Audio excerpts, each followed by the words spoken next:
All right.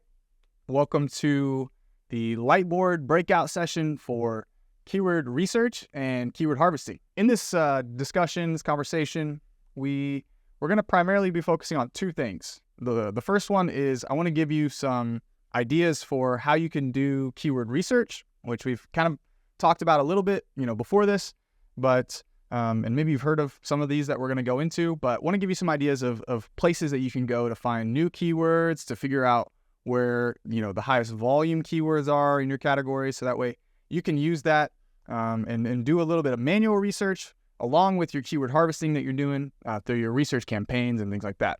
There is sometimes a need and a benefit to adding some manual input by adding your own keywords that you maybe know are good keywords for you or are relevant keywords to your product, but Amazon's not seeing it, or maybe your bids aren't high enough or something like that. Something to look at. But basically, just want to dive into some keyword research methods and then discuss what type of criteria, because this is going to be super important for keyword harvesting specifically. What type of criteria would you use in order to determine whether or not you're going to harvest a keyword from your research campaign into a manual campaign? So we're going to talk about what justifies a good keyword harvest. So let's dive in. First things first, let's talk about keyword research methods. So keyword research is pretty straightforward. You're mostly just trying to figure out, what are people searching for whenever they buy products that are similar to the product that you sell. And so use different tools to find these types of things. And there's so many different ways you could go about this, but one of them that we already talked about, the first one was through our auto or research campaigns. So we already kind of talked about those, and basically just to kind of recap, auto campaigns and research campaigns, they're just running to continue to branch out and find more keywords. There's thousands, and I don't even know how many, but I think I read somewhere there's like billions of unique searches that happen, new unique searches that are happening every single day. And so having those research campaigns allows you to just keep the net out there as new search queries come through, or, maybe you're getting like one-off searches on longer tail keywords. You still want to be able to show up for those things and identify those, but those auto and research campaigns are really helpful. And it's really the most direct keyword research method that there is, because there's no other way for you to get product-specific performance and metrics on specific search terms. So those are really effective and honestly the best place to start, but sometimes not always the best place to start. We'll talk about that later. But what else can you do? Keyword research, you can use tools like Helium 10. There's a lot of third-party tools that do this, that have keyword research tools and sales volume estimators and search volume estimators on certain keywords. There's a ton of those out there, but Helium 10 is like kind of the industry standard, and everybody uses it. Everyone knows how to use it. It's pretty easy and very user-friendly, but it also provides a lot of really good data. So one of my favorite things to do is when I'm doing some research in the market is I'll go find, those competitors who maybe have a higher price point than I do or worse reviews than I do. And I'll take, some of those, or I'll take, the top performing products and on the searches that, my product would, be competitive in. So I'd take those products, pull them into Helium 10, Cerebro, and run a reverse ASIN lookup to see where are the products in this category that are similar to mine, where they're ranking, where are they currently showing up, where are a bulk of their sales coming from. And you'll know this by taking a look at, where they're ranking, and if they're ranking well on high volume search terms, you can kind of assume that those search terms are providing a pretty big lift to those products. And if that product is similar to yours, then maybe you could also benefit from targeting the terms that their product is. And those terms are super relevant to your product. So Helium 10 is really good to help identify some of those things, or maybe take a keyword that, has longer tail variations and you kind of want to figure out what other similar terms there are. You could use Magnet within Helium 10, where you just plug in the keyword and it'll give you a bunch of keywords that are similar to that. That's super important and a really good way to find more stuff. But yeah, Helium 10, super great. I like to use I have like folders for all my keyword lists, where basically I'll do keyword research and then organize it all into keywords, and then take those keywords, add them to Rank Tracker, and then I'm able to track the rank on those particular keywords and things like that. But yeah, Helium 10, great keyword research tool. Definitely helps find those top volume terms. It's usually pretty good about it. The next one is Amazon Search Query Performance Report. This is it's not that new at the time of this recording, but it is a really powerful tool, and it's a report that Amazon's been really building out the functionality of for the last little bit now. And basically what this gives you is you're able to look at specific date ranges, weeks, months, whatever, and you can see for a particular product, whatever ASIN it's within your catalog, you can see, where that product's, what are that product's most impactful, most relevant, where is Amazon seeing this product as most relevant on the platform. So it gives you a big list of those keywords or those search phrases. You're able to see actual volume on those, and which is super powerful. That's one thing you don't get with Helium 10 is you don't get that first party data. So the data that you're getting in Helium 10 is going to be a little less reliable. Sometimes it's not super accurate. It's not super specific.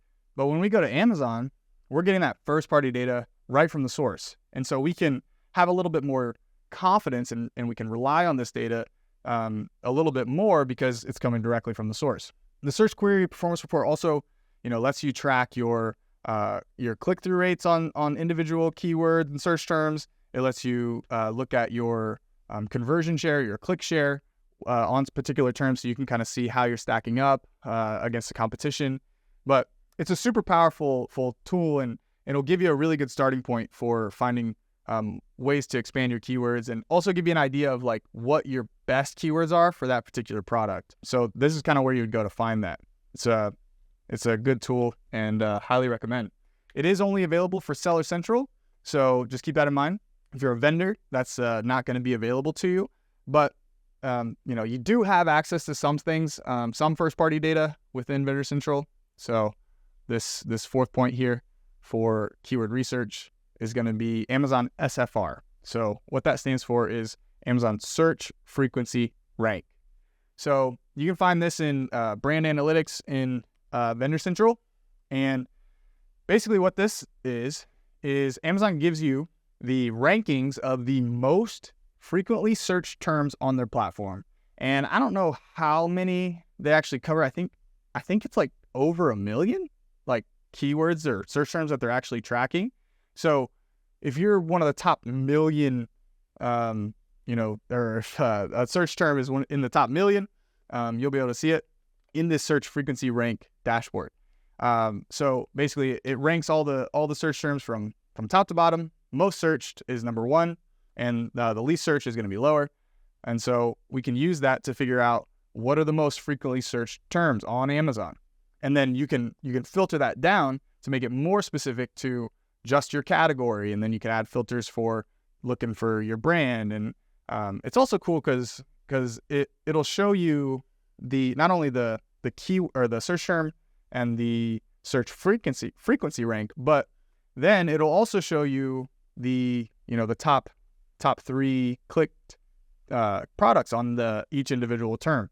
And so you're able to see if you're one of those top 3 products or top 3 brands or whatever within certain search phrases, which can be super powerful. So you may see that you're number 3 on a specific term and you're getting a decent click share, but maybe it's an opportunity for you to try to double down on that term and go from 3 to 2 or 2 to 1 or whatever. So that's a great place for finding more keyword opportunities, but within Vendor Central specifically. Now, there's a whole lot of other tools out there. We use all kinds of different things. Jungle Scout's a good one. I know Analytic Index is a really good one for like search volumes and measuring, broader things. But basically, this is kind of your basics for keyword research. So these are some of the different methods that you can use. Maybe you've used some of them before. Yeah, hopefully that's helpful. But now to our next discussion. Let me take a minute.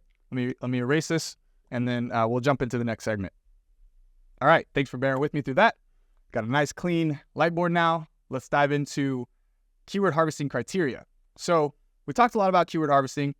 We went over, what it is, how to do it, all the different ways that you can do it using different tools or bulk sheets or doing it manually. We talked about, how to filter your spreadsheets and find those particular converting search terms. So we went over all that, but it's really important that we have a system for figuring out what keywords we actually want to harvest into our manual targeting campaigns, because not everything that converts and not everything that's relevant to your product necessarily needs to be harvested. So it's important to keep in mind, you don't need to harvest every single thing that converts. That's some people do that. If a product gets one single sale, they'll deem that, keyword as relevant to that product because it got one sale, and they'll add that to their manual campaign and start targeting it. But that's not necessarily the most effective way, because, you could run into a lot of issues with that.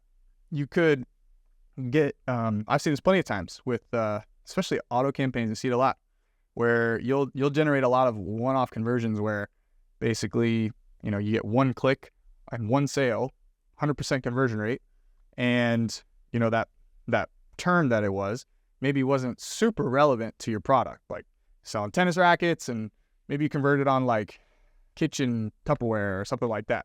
Something really random where, it's not relevant to your product. So you wouldn't want to harvest something like that, because that sale was not really directly related to your product. It was probably just the algorithm kind of knew that where that shopper was in their journey. They were looking for something else. Amazon threw that ad in there and created a purchase. So you don't want to necessarily just harvest everything. So that's the first step. But let's kind of break down, like, what are the criteria that you would be looking for when you're deciding whether to harvest a keyword or not. So the first criteria, and arguably the most important one, is going to really set you up and weed out a lot of those one-off conversions, and weed out a lot of the super low search volume terms that don't get searched very often and aren't really necessary to be graduating up into manual targeting, just due to the fact that they don't get hardly any volume. And our auto campaigns and broad or phrase match campaigns will likely pick up those sales anyway if they do get searched or they do happen. But the first criteria, and the most important criteria, is that we're not just harvesting everything that gets a single conversion, but we do only want to harvest stuff that does get conversions. But we take it one step further, and we say we want our orders to be greater than one. Okay, at least more than one. So this helps you, number one, you get away from those one-off conversions with those single-click, single sales. You basically weed those out right away, because number one, your product's probably not going to convert for that again, and so it's probably not going to get harvested ever. But this basically takes the probability of your product being relevant to that search term, it increases it dramatically. And basically, this will just take the probability of that keyword being super relevant to the product, because it's been purchased not once, but twice. And so that gives it a little more credibility, and it helps weed out some of those super low volume, algorithmic sales. So orders greater than one is a really good place to start. Now, if you're dealing with a lot of lower volume products and stuff like that, you could potentially look at going a little bit lower, but that would be a particular case. And, you still want to vet a lot of those keywords and make sure they're super relevant. And, but you can move faster if you need to, and be a little more aggressive with your harvesting. Just make sure you're screening everything that's coming through and making sure it's super relevant and, good volume. And you're going to be able to optimize the bids on that accordingly. But what else? What else might we want to consider? Just getting one order would be great, or just getting two orders would be great.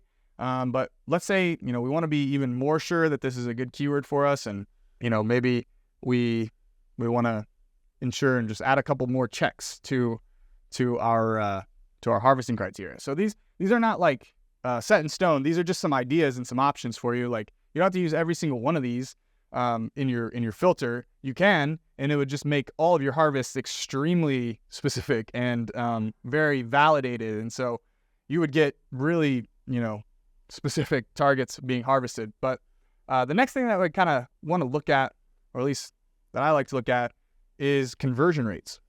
So a product's conversion rate on a specific search term is a good indicator of the success that product's going to see on a particular term. And so if that product is converting really well on that search term and is, either at or above that benchmark performance that you typically see with a product. So like the overall, benchmark performance that you see on that product within as a whole, number one, like what type of conversion rates you're seeing from a total perspective, as well as just with an ad perspective, within different tactics. So how does it convert within non-brand search versus competitor search, things like that. But basically having CVR as a check is really important. You basically would just want to make sure that this conversion rate is high enough for you to remain profitable, to generate sales based on, what the CPCs are going for that product. Having a higher conversion rate is going to make you more efficient, more profitable. It's going to make ranking a lot easier. And if we're looking to harvest terms and, we want to make sure that our targeting is really strong and solid, we'd want to have this CVR check in here to make sure that we're at or above our kind of benchmark performance for that product. We don't want to be harvesting stuff that we're not going to convert and perform well on, just going to waste money. So conversion rate is a really good one. Let's look at another one. Third one, we have clicks. So this one we talked about the one-off conversions, like one click, one sale. Sometimes you'll even see one click in like 2 or 3 orders. See some weird stuff like that every once in a while. But having a click threshold will help you mostly weed out a lot of low search volume things. So if something's really low volume, it's likely not getting, a lot of clicks because there's not a lot of people searching for it. And we don't really want to focus in on those terms specifically. We want to really try to focus on the volume and grow there. But let's just say, we want to focus on the stuff that's high volume. So we add a click filter, and depending on the date range you're looking at, maybe you're trying to exceed 10 clicks. You're saying it has to have at least 10 clicks, and it has to have greater than 1 order. So this would basically just ensure that, number one, it's relevant. Number two, the term actually gets traffic and it's worth pulling in. So how would you know, though, what that click threshold should be? You'll hear a lot of things. People say, if it's got at least 10 clicks and a sale, you can harvest it, or whatever. They'll use arbitrary numbers. This is just what people do in Amazon PPC. They throw out numbers with no logic or no reason. So we want to approach that a little differently. For the click threshold, what I would look at is if I was setting up some automation or some rule-based automation where I wanted to pull new things, I would take a bird's eye view of this product and this, or whatever product group I was looking at and trying to do some harvesting with, and I would look at the average clicks to conversion for this particular product.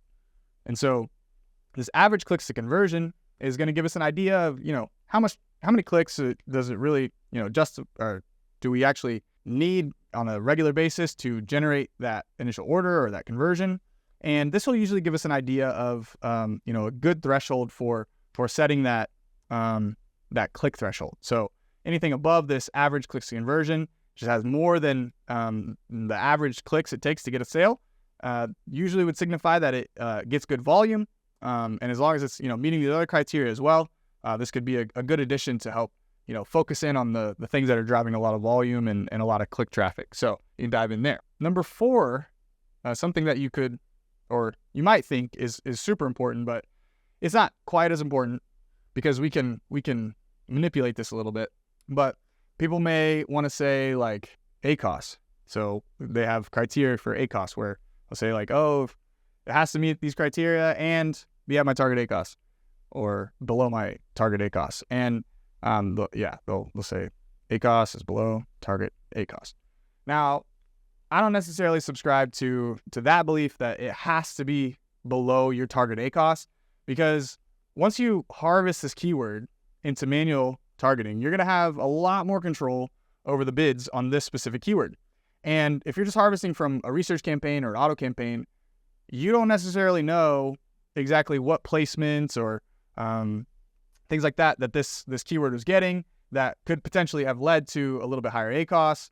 So when you pull it in a manual, you'll have a lot more control over that. You'll be able to actually see whether that product is a good performer, whether you can dial the bids back and still remain competitive to hit your target ACOS, but also still be relevant on a term that's important for your product. So I wouldn't get too hung up on ACOS necessarily, because you can use a lot of the stuff in the keyword bidding lessons to help you dial this in a little bit more once you've harvested it. So don't get too hung up on ACOS. You can solve that afterwards.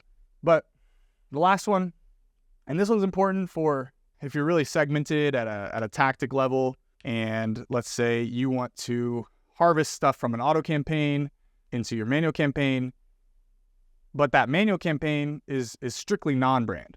Let's just say it's only for non-brand keywords. You don't want it showing up any branded terms or targeting any branded terms within that campaign. And so you could use a filter in your criteria to look at the query text or the search term itself. Or you could say product target itself. So this is just what the person typed in. This is a search term. This is a query that actually came up. We could say ASIN as well, I guess. And so sometimes you want to make sure that this query text or this ASIN actually meets the criteria of the campaign that it's going to be harvested into. So if you're pulling from an auto campaign, there's a chance that either that campaign's showing up on branded terms, number one, hopefully not, because you will take a later lesson and learn how to do negative keyword targeting. But let's just say your auto campaign was winning some branded searches. You're running this criteria to harvest, and let's say it meets these criteria, and it wants to pull that branded term into your non-brand campaign. Now, you wouldn't want that, and so you'd use this filter to basically say anything that contains these phrases or these words, I don't want you to harvest it. I want you to leave it out. So contains your brand name or different variations of your brand name. Let's leave that out. We don't want to harvest it because we're harvesting strictly non-brand. So we can exclude anything that contains our brand name or variations of it. Or we could say for product targeting specifically, especially coming from auto campaigns, we want to harvest some stuff from the auto campaign into our product targeting campaign. And like you probably have seen or maybe have seen, is auto campaigns are really notorious for showing up on your own product detail pages and generating a lot of sales through cross-selling efforts. So you may see that auto campaign generated a lot of conversions on your own product detail pages or your own ASINs. And so you wouldn't want to pull those into your competitor product targeting campaign or competitor expanded product targeting campaign. You would want it to only pull in ASINs that are competitors and not be, mixing your targeting up between your brand and competitor. So you could set a filter or criteria for the ASIN and basically give it a full list of all of your ASINs and say, if the query is any of these ASINs, leave it out. But if it's not, you can go ahead and harvest it as long as it meets all these other criteria. So that pretty much breaks down the basics of criteria that I would use whenever I would go in and do keyword harvesting. If I was setting up different rules, you can use a mixture or combination. It's not all of these all the time. Like you can mess with these a little bit more. You can like increase this clicks threshold or decrease this clicks threshold. You could make this orders equal to 1 if you wanted to be really aggressive with your harvest. So there's ways to manipulate it to where, like, if you're in moments where you need to push spend and you need to find more avenues and more placements and more keywords to show up on, you might want to pull and harvest more things than you normally would. And so you would manipulate some of these thresholds, and that would help you pull in more of those keywords that you're converting for and exclude less of them. And so that's gonna help you, grow your reach and everything like that. So just keep in mind, these are not like, the end all be all. You can manipulate these a little bit and you'll get different results, but this should give you a good place to start with trying to identify what keywords are good versus what keywords aren't for your keyword harvesting efforts. All right, thanks so much. See you on the next one.